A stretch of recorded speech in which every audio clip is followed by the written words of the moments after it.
கடலெண்ணெய் கொஞ்சோண்டு, பெருஞ்சீரகம், வெந்தயம். வெந்தயத்தை வந்து இப்படி போட்டால் வாசனையாக இருக்கும். பவுட்ரு பண்ணி போட்டோன்னா கசப்பாக இருக்கும். அதனால் இதை போட்டோம். ஃபிஷ் ஃப்ரைக்கு எப்படி வச்சுருக்கேன் பார்த்தீங்களா? இது ஒரு வகையான மீன். பட்டையாக இருந்துச்சு, பேர் மறந்துட்டேன்.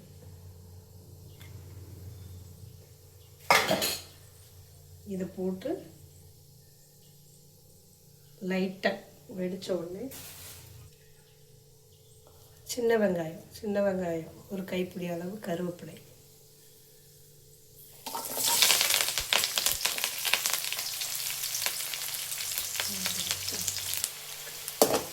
இப்போ இதை லைட்டாக புளிரமாக வந்தோடனே தக்காளி, ஒரு 3 தக்காளி, சின்ன வெங்காயம் அடித்து வச்சுருக்கேன்.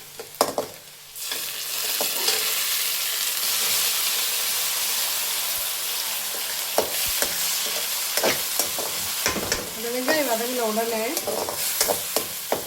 அந்த சின்ன வெங்காயமும் தக்காளி, ஒரு 3 தக்காளி, மீடியமான தக்காளி, அதை வந்து அடித்து வச்சு பச்சை வாசனை போகிற வரைக்கும் அப்படியே வதக்கணும். இன்னும்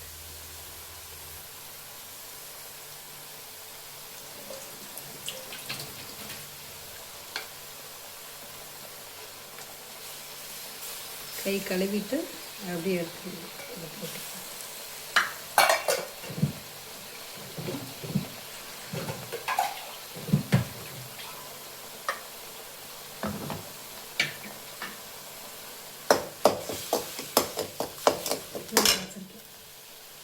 அதில் என்ன காஞ்சிட்டு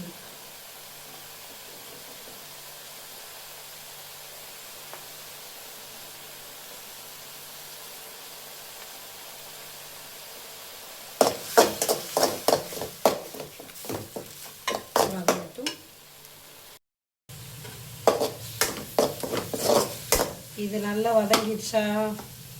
வதங்கிட்டே இருக்கட்டும். இதை பாருங்கள், இப்படி போட்டு ஒரு அரை மணி நேரத்துக்கு மேலே ஊறி இருக்குது. அப்படியே பாருங்கள், தெரியுதா?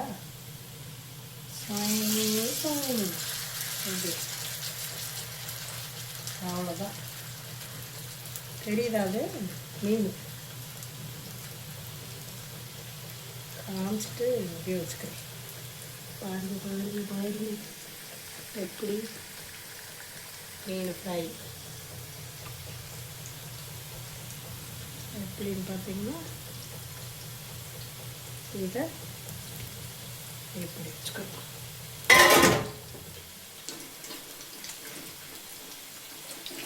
நெக்ஸ்ட்டு டக்கு குழம்பு போடலாம். இதுக்கு வந்து 2 பச்சை மிளகா போட்டிருக்கேன். அது காஞ்சிட்டே இருக்கு.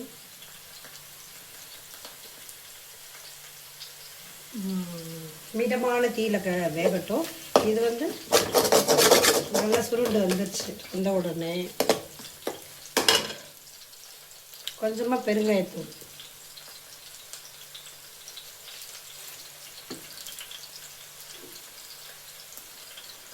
ஜீரக மிளகு பவுட்ரு கொஞ்சம், இன்னும் கொஞ்சம் இதுலேயும் போடணும். இப்போ இது புளி மசாலு எல்லாம் கரைச்சி வச்சுருக்கேன். என்னென்னா ஆச்சியில் குழம்பு தூள், வீட்டில் அரைச்ச மசால், இதோ வீட்டில் அரைச்ச மசால் பொடி, நம்ம இந்த தூள், இதை போட்டு புளியோட கரைச்சி இப்படி வச்சுக்கணும். ஃபஸ்ட்டு அப்படி இதை ஊற்றிட வேண்டியது. புரியுதுல? எப்படி அப்படி ஊற்ற வேண்டியது. இது வந்து புளியோட மண்டி, ஊற்றிடக்கூடாது.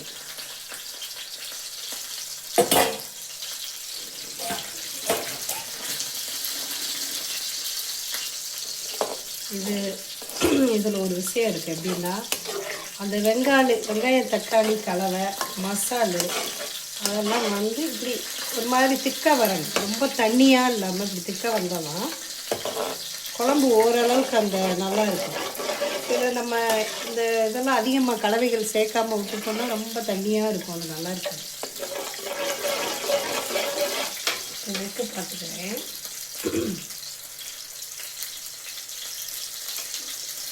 உப்பு இல்லை,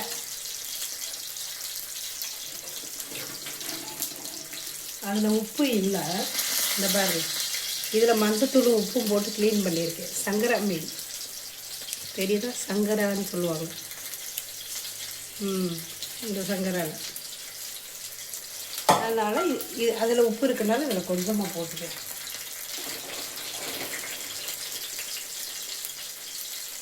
நான் எப்பயுமே இந்து உப்பு தான் யூஸ் பண்ணுவேன், சொல்லியிருக்கேன்ல உங்களுக்கு. இதோ இந்து உப்பு லைட்டாக.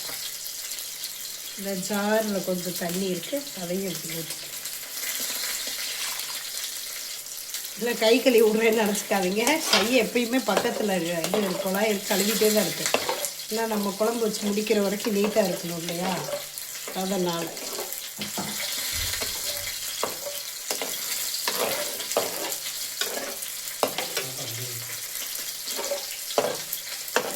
இது கொதித்த உடனே, கொதிக்கும் போது காட்டுறேன், கொதித்த உடனே லாஸ்ட்டாக மீனை போட்டுக்கிறேன். இப்போ பாருங்கள், ஃபிஷ்ஷு ஃப்ரை ஆகிடுச்சு. எப்படி இருக்கும்? அழகாக இருக்கா? அப்படி ஆவி பறக்க. இது என்ன பண்ணுறோம், திருப்பி போட்டே இருந்தாலும் பயமாக இருக்கு.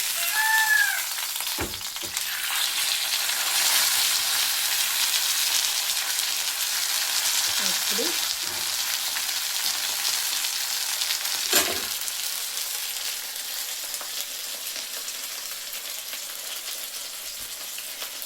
பக்கத்தில் மயில் இருக்குது. சவுண்டை பார்த்தீங்களா? மயில் சத்தம் கேட்டுச்சா? தெரியல வெளியில்.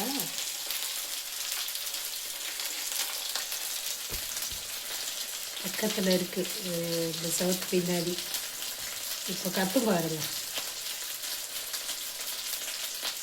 அதை முடிக்கிறதுக்குள்ளே கற்று.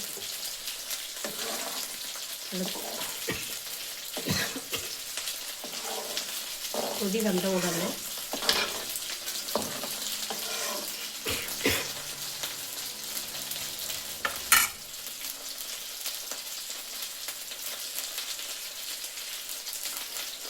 உடனே இந்த மீன் சங்கரா மீன் அதே எப்படி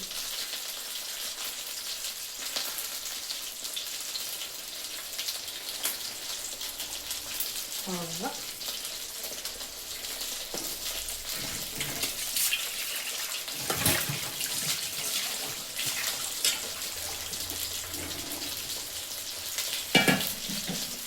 ஈஸியாக வச்சிடலாம். சில பேர் ரொம்ப நேரம் மெனக்கிடுவாங்க, அப்படி தேவையே இல்லை. அந்த கலவைகள் ஒன்று சேர்த்து வச்சிட்டோம்னா குழம்பு கூட்டி வைக்கிறது ரொம்ப ஈஸி. அவ்வளோதான். இப்போ என்ன பண்ணணும் தெரியுமா?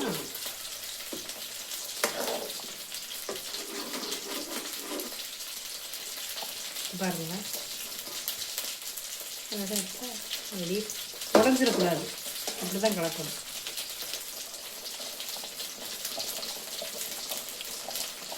உப்பு சரியாக இருக்கிறது. இப்படி கொதிக்க விட்டுட்டு சிம்மில் வச்சுட்டு அதற்கு அளவான தட்டை போட்டு மூடிடும்.